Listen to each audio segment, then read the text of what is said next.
This is always ready, Matt Cardona, the internet champion and the host of the Major Wrestling Figure Podcast. But there's another podcast I want you to check out, and that is the Crash and Burn Podcast. Check it out every single episode. Make sure you subscribe, comment, like, do all that fun stuff, and you never know.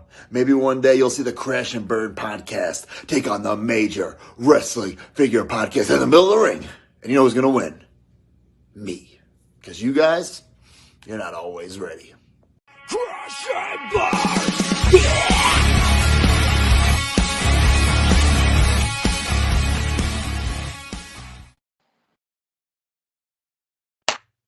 Good evening, fans, friends, and good evening, fans, friends, and family members of all of the Crash and Burn Wrestling Podcast. Welcome to another episode. Tonight, we are going to be traveling with two of my friends. The three friends are going to travel our time machine all the way back to 2005 for the Royal Rumble, which took place in Fresno, California. Seemed like a really sold out crowd in attendance. I'm glad to have the three friends here go on this time traveling machine. The first one I want to bring in is AJ. What's up, everyone? Welcome to the newest episode of the Crash and fucking Burn Wrestling Podcast, and welcome to the Royal Rumble 2005 review, which, by the way, which is right that time was, hold on, there we go. Someone was calling me. Anyways, like I was saying, I was almost 5 months born. I was almost born in 5 months. So this was definitely before I was born in June. So yeah. Yep. But I'm definitely looking forward to this pay-per-view though. Only wants to see before the Rumble. Next, the Damn final it, Josh. person I want to bring on is Lucas. Yes, and it's late, but we know we're doing this. So, we're doing this 2005. A lot of things to talk about. There's a couple matches that everyone wants to talk about. Bring this up. So, can't wait to get to talk about this. All right. Ready for the first match? Mm-hmm. All right. Yes. Edge defeated Shawn Michaels by pinfall. For me personally, I thought the match I think they really killed it. I don't remember the storyline these two had to make them have this match, but I really think they really killed it here. I think it was a huge upset. I think that was probably the biggest upset win of that night, in my opinion. It was definitely crazy to see Edge overcome Michaels like that. But I really love their spots outside the ring, and I love the one spot where, Edge, when Michaels was about to hit his sweet chin music, and then Edge picks him up on the shoulders and drops him onto the ground. The best part of the match is when Edge had blood literally in his mouth at the end of that match. Oh, yeah, but it looked like a vampire. Yeah. Definitely a really good match to start off the show. I think both men killed it here. Not much, but I did really enjoy their spots. But that will lead them all to the Royal Rumble match, which Edge, I think, was the most star who put the most effort, because words cannot describe how long that match was and how long his Royal Rumble performance was. I'm going to start with Lucas. So for me, so for this match, I don't remember much of the storyline to this, but I do remember the match. So I think it was a really good match, in my opinion. A rare match to see as Shawn Michaels. I don't think they rarely have any matches together. I don't think. The only matches they really had was like Radar KO and DX. Yes. Which, by the way, Fuck it. Out. That rivalry was insane. But this match, it was a good one. I think it was an upset because, everybody expected Shawn Michaels to win because he was around his peak around that time. Mm-hmm. Well, going to his peak, because this is 2005. And then, Hogan came back in 2005, and all that heel thing went on for SummerSlam in Toronto. Yeah, if you know, you know. But this is before Michaels went on his peak and Edge went on his peak. So this is more both people like going like almost at their peak. Mhm. Edge, I think, was turned heel around that time, and yeah, I mean, it's shocking to see how Edge like really has evolved as this casual heel, and now he's just one of the best heels like the 20th century or 21st century. Yeah. So yeah, great match to see that and upset. I'll say that. It was definitely it was kind of it was kind of expecting like how they would end the match because Michaels put Edge in a roll up and then Edge rolled up then but grabbing the rope when they hit the pinfall. Oh, I remember that. Oh, yeah, that's heel tactics for you. A lot of people are not like that now, but remember, heel tactics. Mm-hmm. Yeah, that's it. This match was really good, and I don't even remember the storyline because it was really forgettable, to be honest. But very underrated like feud because I mean they faced each other like before and all that, but like they never like had a full in depth like feud, which I wish they did. Um, and overall this match was really good. And I believe, am I wrong with this? But Edge wore the blue tights No, he wore during this. purple. Oh, never mind. Was this like before his rated R gimmick? I think it was. I think this was before the rated R gimmick. Yeah, he was like. He was like the baby face and all that shit, right? No, he's a heel. He Oh, turned and he heel was in a heel, 2004. but like he didn't have his rated R shit yet. Okay. Yeah. But yeah, but that was actually a good match because like this was like Edge as a heel and like before he went rated R and became a star. So yeah. But I really enjoyed this match overall. Okay. Both men going at it, really good. All right. Next match. Undertaker defeated Heidenreich in a casket match. Oh, I remember this match. Oh, I All remember right. Heidenreich, all How right. it goes. How it all goes. I think they had a match at Survivor Series, but I'm not sure. But as of that, I really love the build up to this. Heidenreich was just crazy badass. One of the Yes. most forgettable superstars in WWE, and I think the man was incredibly underrated. Yes. I agree. Heidenreich, but I mean, their storyline was really crazy. Heidenreich talks about he doesn't fear the Undertaker, but he fears caskets.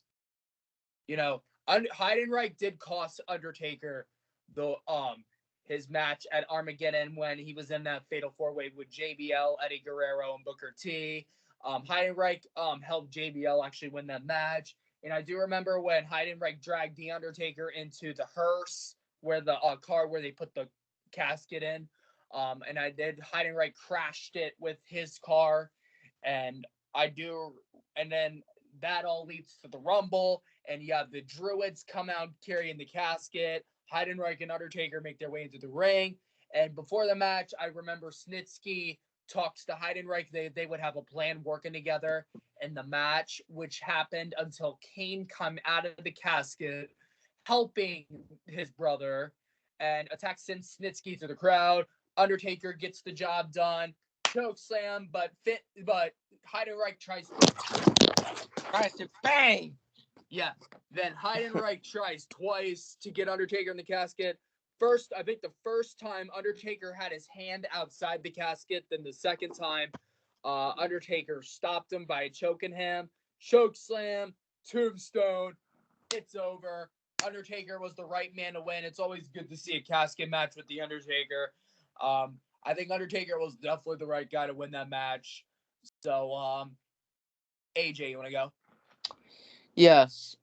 This match was actually good, like because this was really good, and I feel like Heidenreich was the most underrated wrestler like WWE had because like they had this guy like as a little bit of a psychopath and like yeah, and the only part that the fans actually remember Heidenreich was that one segment with Michael Cole and shit. Oh god. Oh. Yeah. Yeah. Yeah. Uh, Yeah. Hi. But there's like other stuff there too that people still remember. But like, I remember him. He's the most underrated wrestler, to be honest. I feel like there's a lot of ruthless aggression superstars that are really underrated, like Nathan Jones, Marty Jindrak. Heidenreich. Maven. We also got Matt Luther Morgan, Reigns.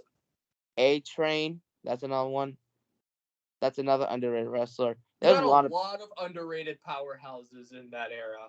yeah, Yeah. I mean, but Rene Dupree was incredibly underrated.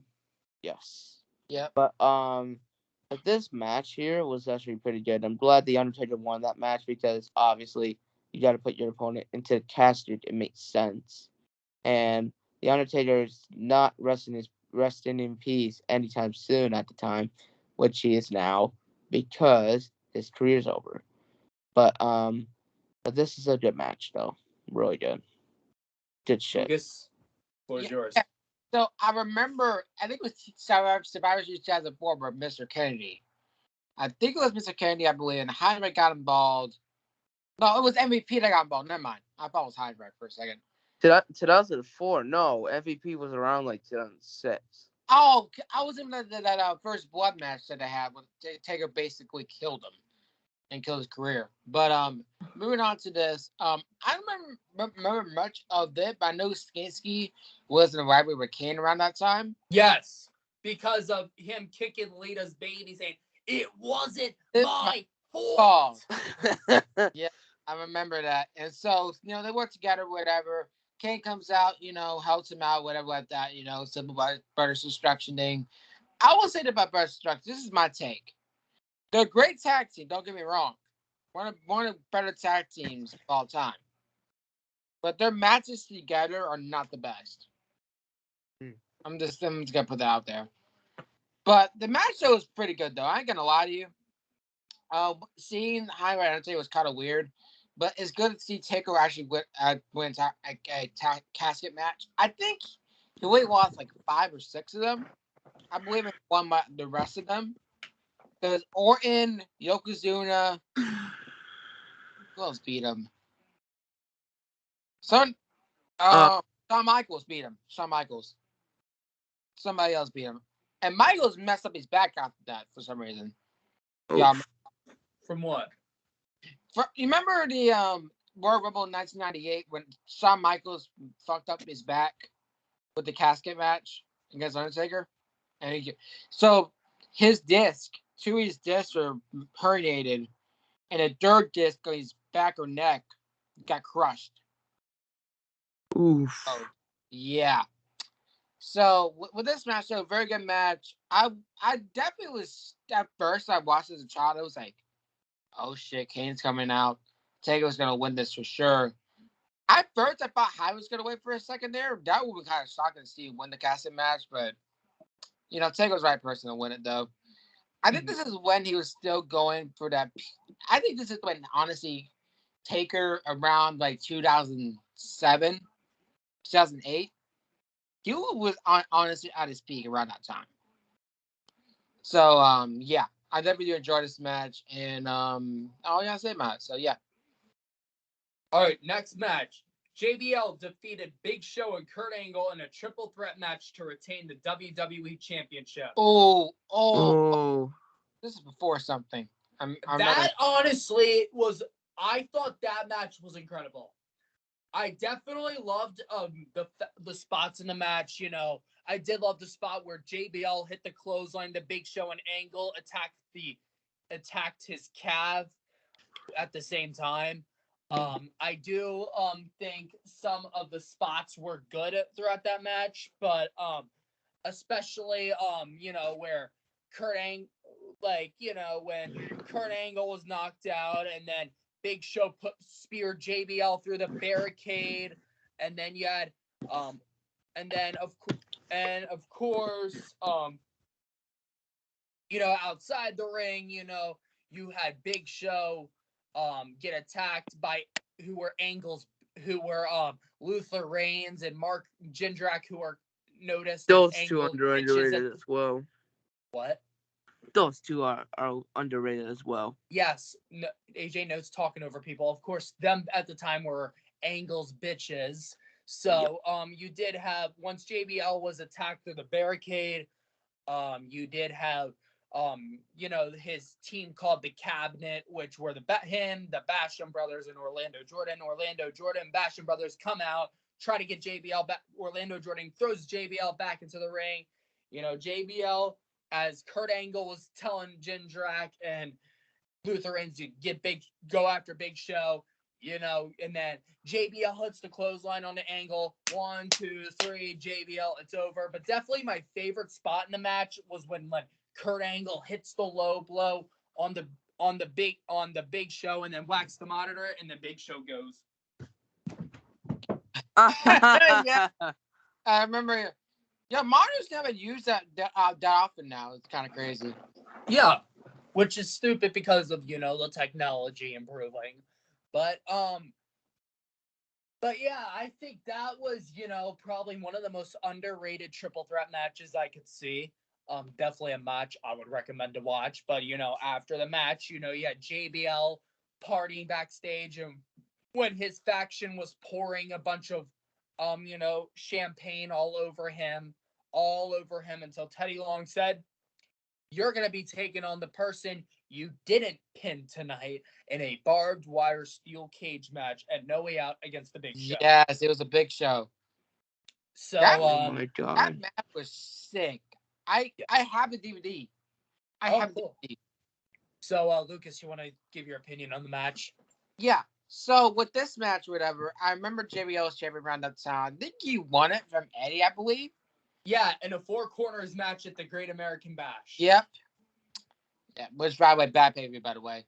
But with this one, well, Great American Bash is alright, in my opinion. But with JBL, whatever, JBL honestly one of the greatest heels with Ruthless Aggression era. Definitely. Oh, absolutely.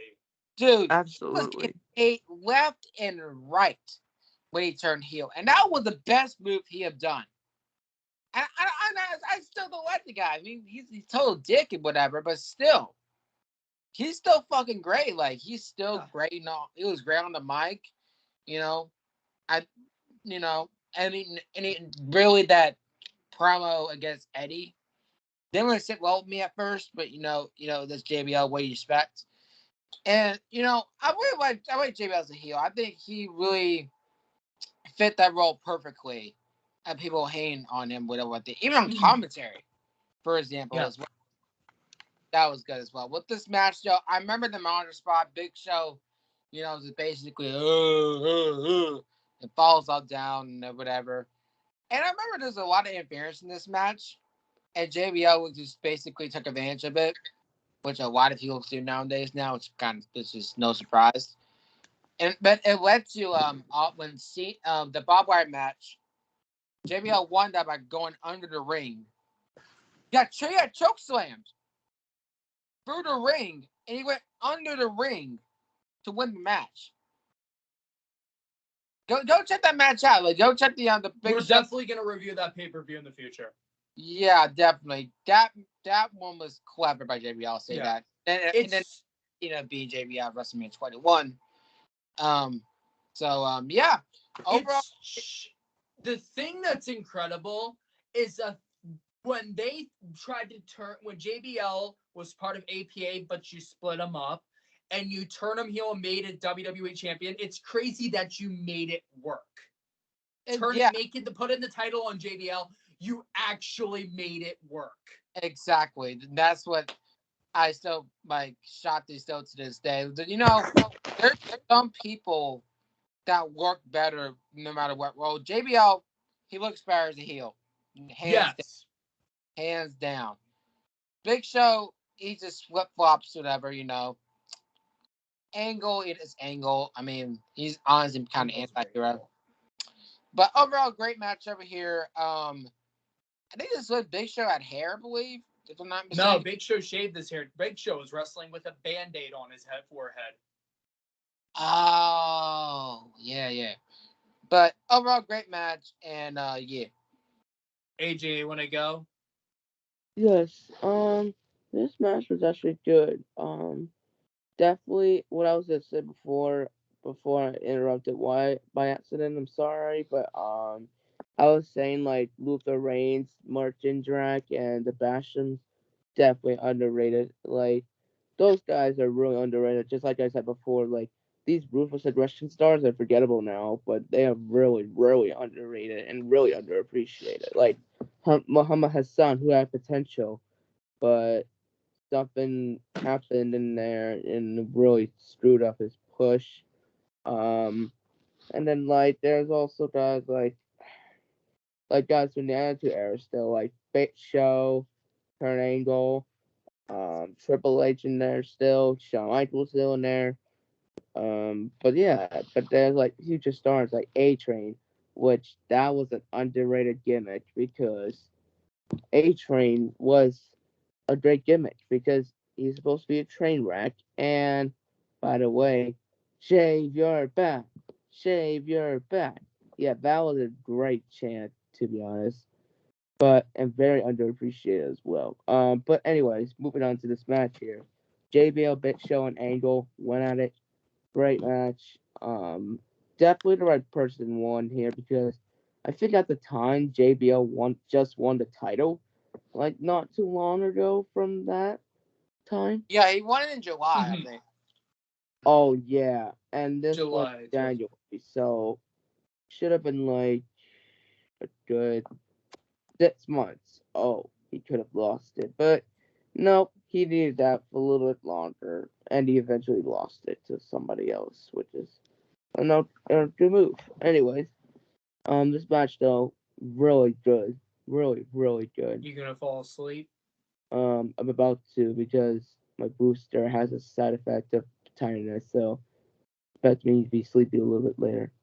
Yeah. You think you'll stay up for the main event? Yes, of course. All right. Ready for the next match? Yes. Yep. All right, Lucas. Here we go.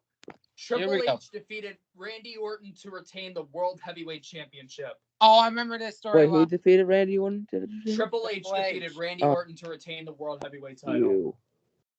What? Oh, what the fuck? Yep. Triple H defeated Randy Orton. All right, for me. Oh God, not again. Oh no. I'm about to Lucas, rant don't on. jump off the bed again. All right. Hey, All right, I'm about to fall asleep. I all hear right. that by his voice. All right, AJ. Good night, buddy. No. Good night. Good night.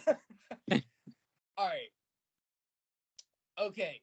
For the match, though, I think this was definitely match of the night along with the Rumble match. I love the pace of this match.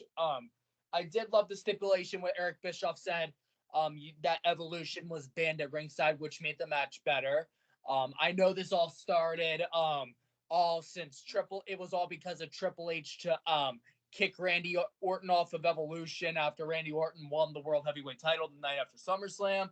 And this all leads to it. And, New Year's Evolution, you did have Randy Orton. It was all for Randy Orton to eliminate Batista and goes down to them two, which led to their match at the Rumble.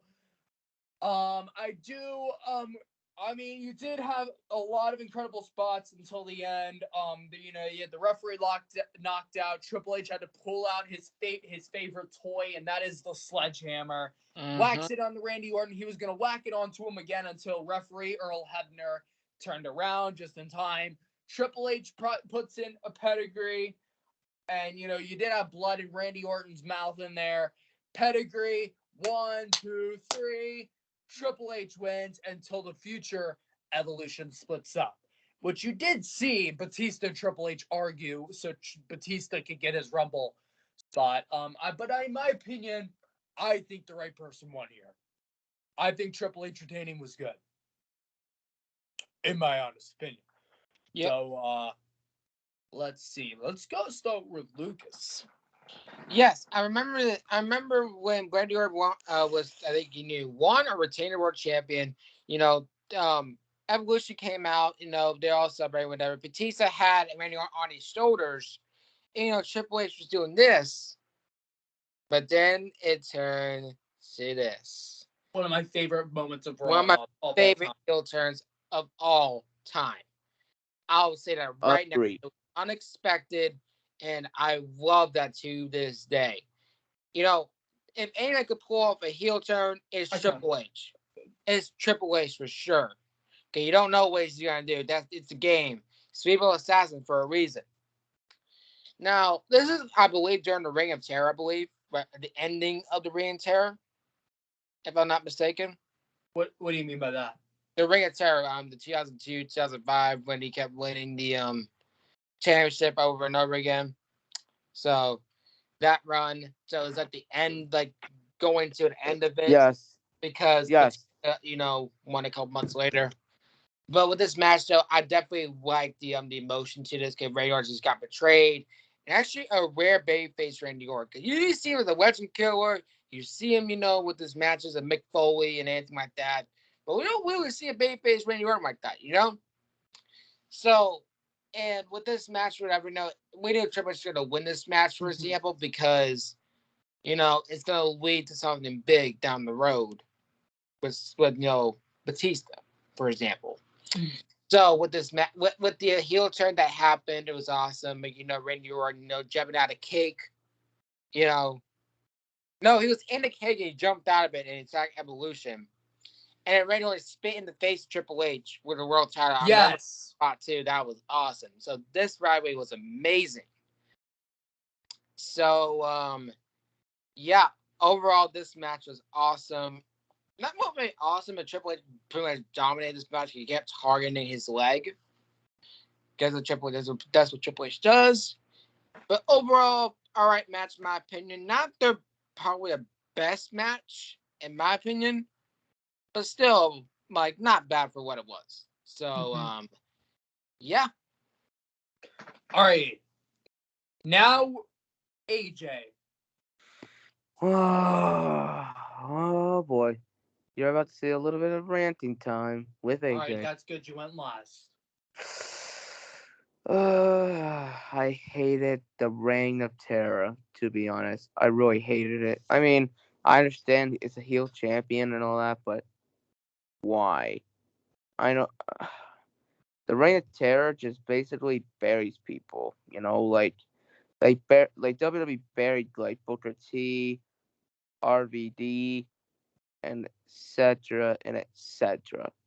Like the Reign of Terror, Triple H always retained this title because he retains every pay-per-view after pay-per-view after pay-per-view after pay-per-view, and then after Raw, after Raw, after Raw, after Raw, and then it fucking ended. That's what made Triple H one of the greatest heels in that era. Exactly. Yeah. This is what heels do. Like this is, for example, when I'm gonna bring it up. Think about what all the heels like JBL for Roman, for example, is Reign of Terror going on as well. Think about what they doing. Like, they're gonna keep on doing it. That's the thing. They're trying. You can't copy the original from Triple H. No.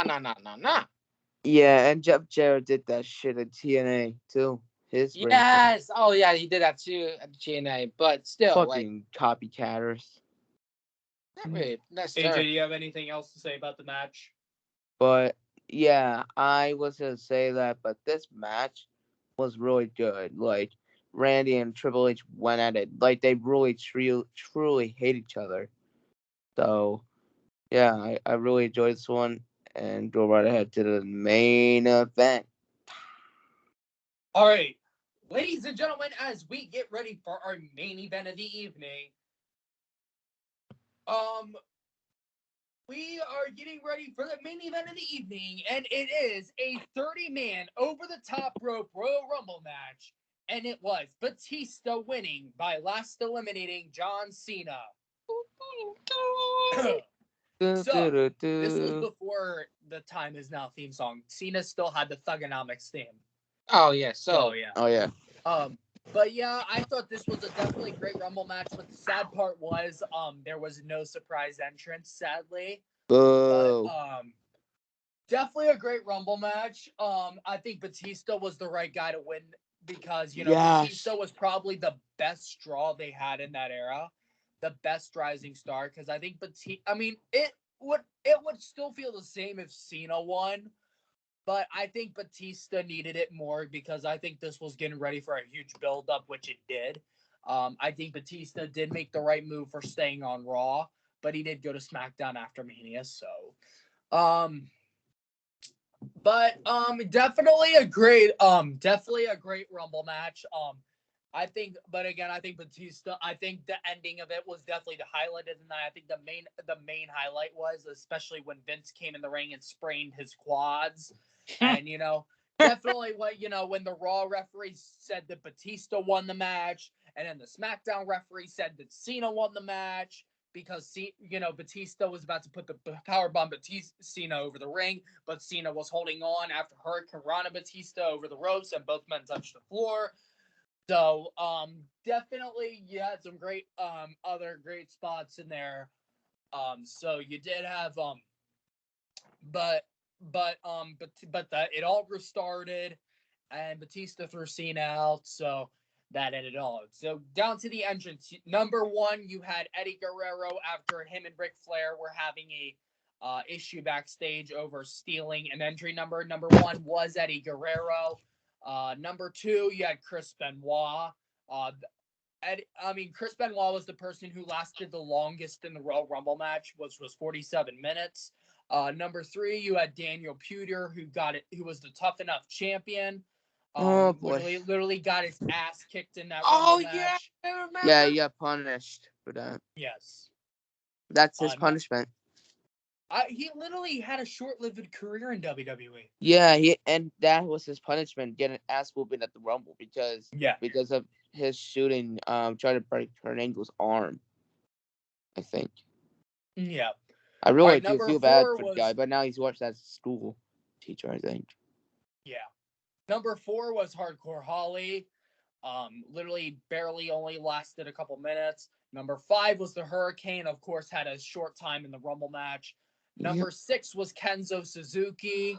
Had a smooth performance. Number 7 was Edge, very impressed for his performance that night. Number 8 was Rey Mysterio, who actually lasted a long time in the match, who was actually one of the final 4. Definitely some good spots for him in the match. Number 9 was Shelton Benjamin. Number 10 was Booker T. Number 11 was Chris Jericho. Jericho had a long time in the match, was really cool to watch. Number 12 was Luther Reigns. Number 13 was Muhammad Hassan, who only lasted less than a minute in the match, which literally the dude had a literally undefeated streak when he was this pure badass on the main roster, which everyone picked him all up in the air and threw him out. Number 14 was Orlando Jordan, who had a short time in the match. Number 15 was Scotty 2 Hotty, who didn't even enter the match because Muhammad Hassan did a huge impact attack by him after kicking his ass, not even entering the match. Number 16 was Charlie Haas. Number 17 was Rene Dupree, eliminated by Chris Jericho. Number 18 was Simon Dean, who literally came out, did his little squats and workouts until Shawn Michaels' Sweet Chin Music his ass out. Number 19 was Shawn Michaels. Only lasted less than 5 minutes because of number 20, who was Kurt Angle, which Kurt Angle lasted only 40 seconds in the Rumble match because Shawn Michaels' Sweet Chin Music him out, and, Kurt Angle attacked him, and that, and Kurt Angle whacked him with the steel steps and put Michaels into an ankle lock, which was a great way to kick off their feud to WrestleMania. Number 21 was the coach, who literally was hiding throughout that match till he got thrown out. Number 22 was Mark Jindrak. Number 23 was Viscera, who got eliminated by Cena. Number 14 was Paul London after Snitsky threw him that clothesline. That was one of the most famous Royal Rumble eliminations, which Paul London was carried out on a stretcher. Number 25 was John Cena. Number 26 was Snitsky, barely the last. Number 27 was Kane, who got AA'd by Cena to get eliminated. Number 28 was the winner, Batista. Number 29 was Christian. And number 30 was Ric Flair. So, good Rumble match. Yeah. All right, AJ, you want to go? Yes. This Rumble was really good. Like, all three superstars were really good, except for a few people who lasted a short time, like the Hurricane, Daniel Puder, and etc. etc. Like, most of these Ruthless Aggression wrestlers are pretty underrated. Like, that they have top stars like John Cena, Kurt Angle, etc. etc. But like these lower to mid card guys, a little bit underrated in my opinion, because we don't see talents like this anymore in the main roster because we have a short ass roster. So, but definitely a great move, Batista winning that and then winning the world title at WrestleMania. Great match. Do you want me to get my rating now? What? No. Okay. All right, All right, Lucas. Lucas, yeah. My turn. So, going to this match though, I remember the Dan Prater thing going on. You know, he would just got chopped around by Eddie and Benoit and Harley. I remember that. Um, with Shelton Benjamin. You guys remember when his mom was accompanied, but his mom was accompanied by him? Y'all remember his mom was his manager or something like Yeah, that? That was Mama Benjamin. and you know, Kurt Angle and Shawn Michaels or whatever. That started at WrestleMania, and the other the feud going on, and it led to the really good match at WrestleMania 21. One of the best matches of the night for WrestleMania 21, hands down. And you know, I don't like Benoit. You know, everyone knows what happens. I'm not gonna say what happened, but you know, everyone knows that. But say what you want about him, but he did really good at Rumbles. 2 of the Rumbles he was in, or 3. 2 or straight years in a row. AJ, you gonna Because go to he bed? lasted No, too no, no. long. He lasted an hour before. He also lasted for 48 minutes or 47 minutes. And with this match, where Rey Mysterio killed it. Oh yeah. He killed it. And that's what led to also winning, you know, next year's Royal Rumble, which is one of my favorite Royal Rumbles. And, you know, paying that shirt to Eddie Guerrero, but that was one of my favorite moments as a wrestling fan, for example. You know, all these other people I see, you know, as the entrance, I'm looking on Wikipedia. With Batista, you know, with the winner, I mean, he has the most nomination with 6, and I think that's tied around that time. No, wait, Kane at 11. Never mind. But with that, um,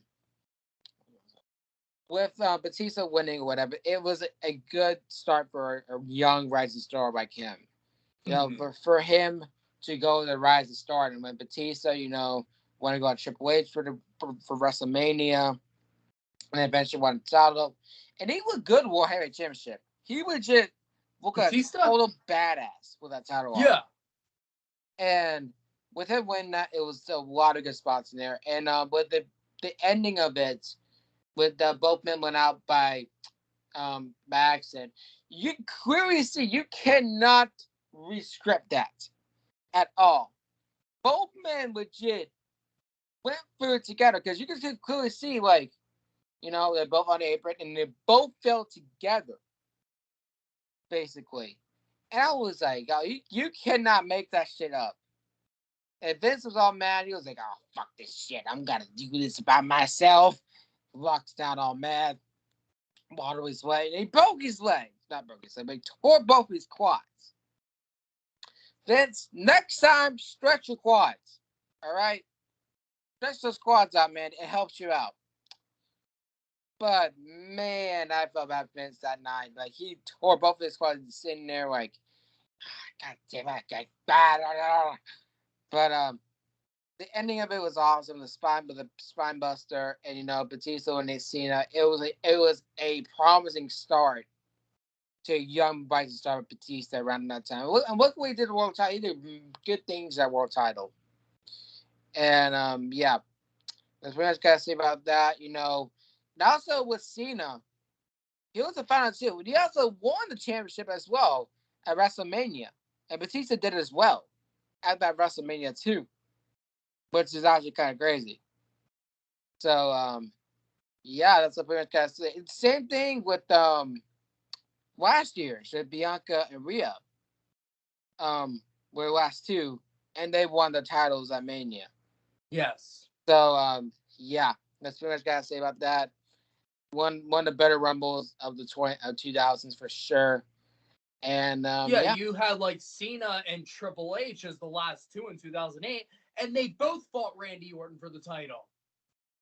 yeah, they both fought Randy Orton. Randy Orton won it anyways. And Randy Orton won anyway. Oh, what a waste! What a waste of that. What a waste. Yeah, seriously, Randy, that was probably one of the biggest upsets of WrestleMania. Didn't you fall asleep? All right, but we'll finish off. That was the same I was talking. I guess, I have the sleeping voice, y'all. I have the sleeping voice, y'all. You want me to put AJ or anybody else to sleep, just let me talk. Now what? But anyways, that is my review of the Rumble, and let's just get to our ratings. Let's go down to the ratings. Me, I'm gonna rate it a 10 out of 10. What about you? I gotta go with 10 out of 10 because, first of all, a great matches like Edge and Shawn Michaels, Edge, Undertaker, Hedrick, and all the matches are very good. And the Rumble was the biggest highlight of that. If you really have those great matches and have a great Rumble, it's going to be one of the better Rumbles of what you're going to do, because to make it a great Royal Rumble, for example, you have to make it like get a young rising star or somebody that deserves a Royal Rumble. Get them going, win the world title, whatever. Let them have a promise and run with it. And that's what Batista did.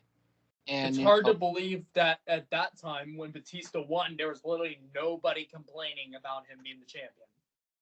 No, I wasn't complaining at all too. I think he really deserved it because he was the muscle around that time, and he went on solo. Batista was the biggest draw in that era.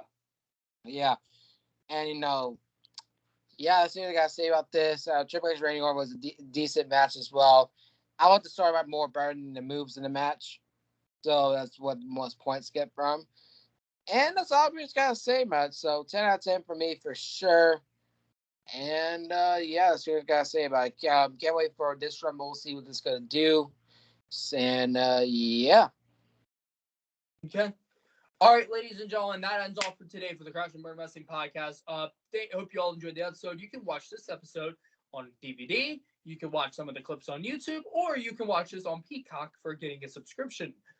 But hope everyone enjoyed the episode. Leave us on the comments what you all thought of the pay-per-view and how would you rank it. Subscribe to this podcast, the Moshcast and Cinematic Analysis. Follow everybody on the members, all their social medias. And also be kind to one another. Lucas, end it off. Yes, thank you guys for watching this episode of Crash and Burn. So bye, guys. I know it's very late. We're probably all pretty much sleepy. I went out that. For example, AJ. Hope we see you. He's not going to late night episodes now. But thank you guys for watching this episode. As I said, check out to the podcast that we do, and also make sure if somebody is having a rough time, whatever. Make sure you cheer them up. Make sure to give them the love they deserve, because you don't know what they're going through with that. So definitely will say that. Also be safe around here. You don't know what's going to happen in this world, because this world's turning basically toxic and cold. So be careful out there, people. And much got to say. So make sure you enjoy. Hope let us know what you think about Batista in the Rumble or other matches that we have. And that's what we're gonna say pretty much. I'm enjoying night, and I'll see y'all next week. All right, see y'all next week for the Royal Rumble predictions. Oh, here we go. Bye. Bye. Crash and burn!